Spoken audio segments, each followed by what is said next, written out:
Hi, so I wanted to make a quick video on the general overview of Booty Call Jones's linear rail gantry kit.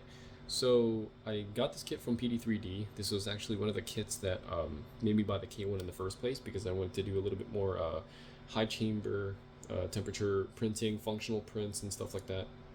So I picked up the K1 to print 3D printer mods and stuff like that. So the kit cost me about 200 something dollars, including the K1 motors. It's about I think 230. I picked up some other stuff as well with it, so it's probably closer to 250. On top of the K1 I actually picked up for about $321, give or take, for taxes and stuff like that. So the overall build costs about just as much as a P1S. However, I feel like in this configuration, it is superior, besides the ability to configure the AMS system and stuff like that. I feel like this K1 is a phenomenal printer, and it's pretty reliable. So this setup is all printed in ABS GF25. I'm not sure exactly what the filament brand is. However, this GF25 I feel like is the bare minimum that the linear rail kit should be printed at. The GF25 is a little bit soft, so I feel like there is a little bit of vibration dampening that happens. The input shaping graphs are kind of aiding that a little bit. There are some spikes at around the 100 hertz range. So to kind of give like the pros and cons to start off, the pros, the input shaping graphs, they are a little bit higher than the stock. So the stock comes with 10 millimeter hollow steel rods. That causes a little bit of a dirty axis, as well as the dry bearings, the dry brass and graphite bearings. The linear rail bumps it from about 9 to 11,000 MZV all the way up to from 13 to, I've seen it go as high as 19,000. However, that was before the break-in period. It showed very nice X graph, and then after the break-in period of about anywhere between 30 to even 60 hours, that number has dropped a little bit, but the graphs do peak a little bit nicer. So the input shipping graphs are pretty nice. The ABS is just enough for light casual chamber temperatures. I feel like if you start going up a little bit more, the filament starts going, or the printed parts start going to its closer glass transition temperature, and it starts getting a little more soft in that range. Depending on what kind of motor setup you have, like these Kraken V1s, they have a lot more torque, and that may pose as an issue. So I may get these reprinted or redesigned in some sort of way, and I'll get into that in a little bit. So the general specs, these are Kraken V1s in the back. I got these because of the shaft length, so it's kind of hard to see right now, but the shaft length is practically perfect. It goes right to the top. If you get the 2504 AC or AH motors, those long shafts will actually overextend, probably closer to about 8 millimeters. And the Kraken V1s just peak out maybe about 4 millimeters. And I feel like that aesthetically is a little bit better, as well as the possibility of these getting tangled back there is a lot less likely. And once it cycles back there, there's a higher chance of that actually happening. So these Kraken V1 motors I actually got because the long shaft were out of stock, as well as the high temperature rating, so on and so forth. So I got the V1s. However, the VFAs are a little bit poor in comparison to the 2504s. The cogging effect of the stepper motors, the higher torque, so on and so forth, does kind of mitigate the effectiveness of the choice of selection of motors. So it does have better VFAs than the stock motors. However, I do print a lot of carbon fiber filaments, so that kind of does hide the VFAs and stuff like that. But I do like these motors. They're high temperature and they're ready to go. High torque, high travel speeds for me personally. And I do like these motors, and I want to pick up the V2s because the VFAs are a little bit better. It's more optimized for a lower range of accelerations. So to move on to the general build, I have the Cyclops extruder. I believe this is printed in ABS GF25. I'm not exactly sure what I requested from PD3D. So it's standard run-of-the-mill CHCB OT from Triangle Labs. That is with the Fadis V6 nozzle 0.4, the silicon carbide stuff. It runs really good. I like it a lot. So to get down into the nitty gritty, these belts are tensioned to practically the GT2 limitations. They're tensioned pretty high. I don't exactly want to throw a number out there, but these are very, very high to kind of mitigate that motor torque a little bit. I don't want a little bit more of a slack belt, twisting and turning, so I have this as tight as possible to mitigate a little bit of the potential deflection that you may get with this kit. So to kind of get into that, that gets into a little bit of the cons. So to start off with the cons, the linear rail is not supported on the bottom whatsoever. So the tool head completely rides on a single MGN 12H. It's about a 320 millimeter rail. It's Umatong. It's very good quality. Some say that it's comparable to Highwind, but I'm not exactly sure about how close that comparison can be. A lot of this stuff is reused from the original setup, like the Y-axis linear rods, as well as the bearings. Some cons could be the flange bearings. They can potentially chew up your belts. If you have the 270-degree hinge, as you see on the left here, if you don't have the correct size screws, that may chew up the belts as well. Because of the way that it's designed, the tensioner in the front, I'm gonna have to crack this open for a second. The screw is actually from the inside, so you'll have to tension your belt from the inside. It's a little bit of a hassle, and there I feel like can be a little bit of a design that can modify the front to tension it from the sides, kind of like a slider. I know some other brands have been using sliders like Anycubic and stuff like that. I'm not saying they're good, but there is a possibility of changing that over. The heated insert is actually from the inside as well, so if you tension it to a little bit higher of a specification or higher tension, it'll actually pull the heated insert out. Just with this filament alone, the PCCF might be a little bit better, but the GF typically is a little bit softer, so that may be something to note. The heated insert I feel like could have been redesigned on the inside to have a little pocket, so you can stick the heated insert from the inside as well as a bolt from the opposite direction, so you can align that heated insert and you'll have better tension just in general and better hold on the heated insert. So both sides are the same exact way. So let's move on to the rear a little bit. These are double sheared. And during installation, these were a little bit difficult to install just in general. I think I spent around 5 to 6 hours just assembling the general kinematic before putting it in the system and running all the configs and stuff like that. So it did take me quite a bit of time, and if you're not exactly experienced with building printers or Corex Y systems, I don't necessarily recommend it. It takes a lot of time off your hands to fine-tune everything, to get all the belts calibrated and stuff like that. With your typical DIY Corex Y systems, it's kind of similar. So going back to the deflection, there is no backer on this, so the tool head rides on the single MGN 12H as well as the belts. So I have the belts tensioned a little bit higher to offer a little bit more of a deflection support. Once you start running into a little bit higher chamber temperatures and stuff like that, the material science starts to vary a little bit. So the stainless steel rails, of course, the thermal conductivity, the diffusivity and stuff like that do come into play. However, deflection is mostly temperature based as far as material goes, and the higher the temperature you run in the chamber, the more possibility of that deflecting actually happening.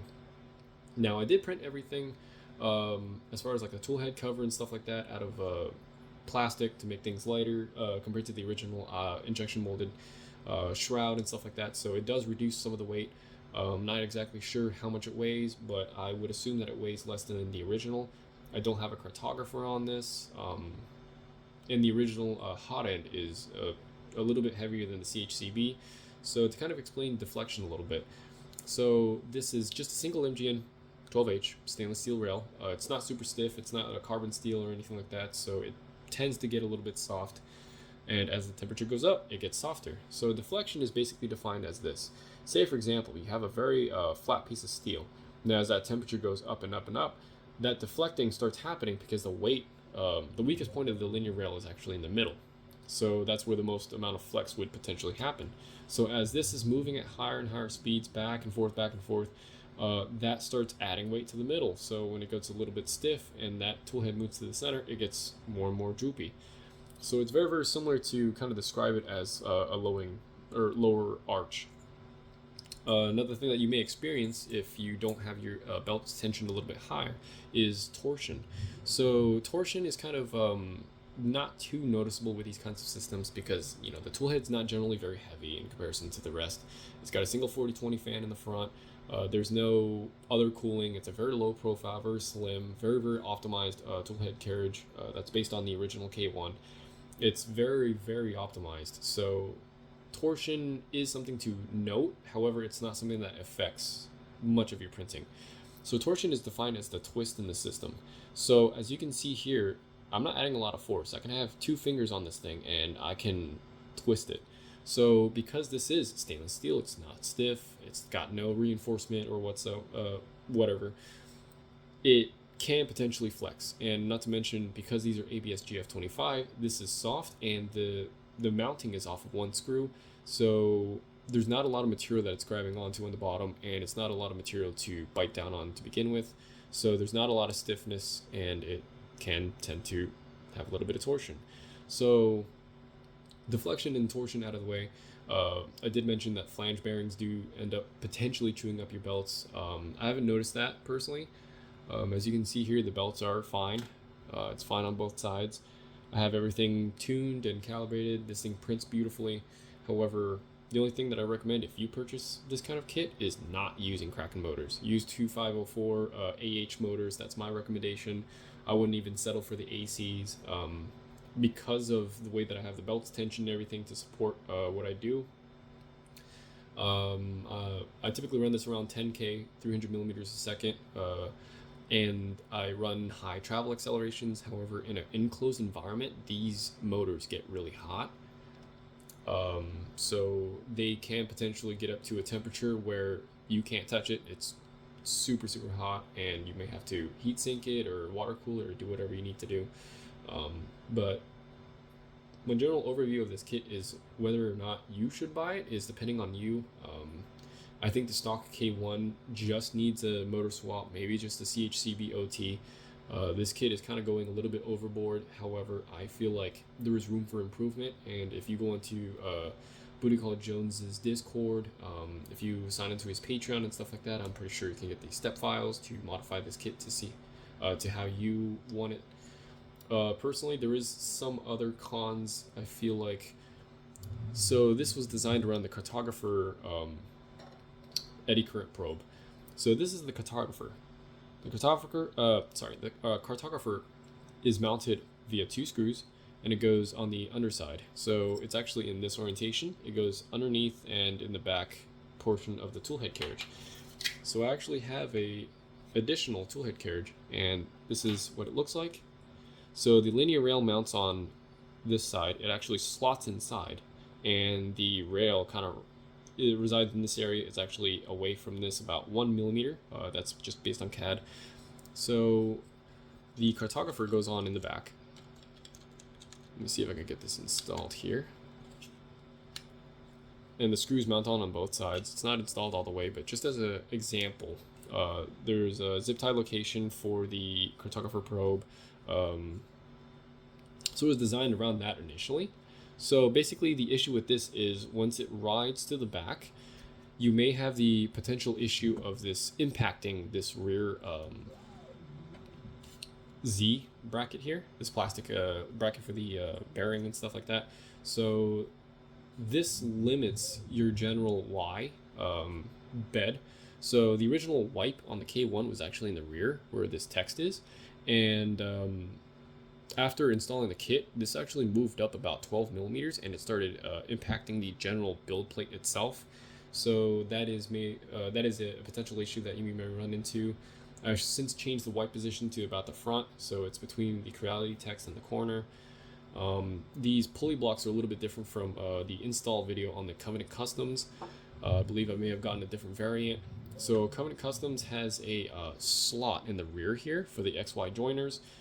This allows him to go a little bit further back and clear the rear motor bracket. So this will actually contact the XY joiners to prevent the rest of the X-axis gantry from hitting the rear. There is some space.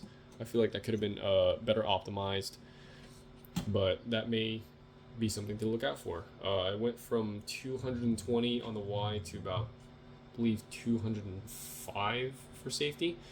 But you could probably get about 210 out of it, so you're losing about 10 millimeters. X, I believe you're losing a little bit as well. However, as far as print goes, this goes right to the edges of the build plate.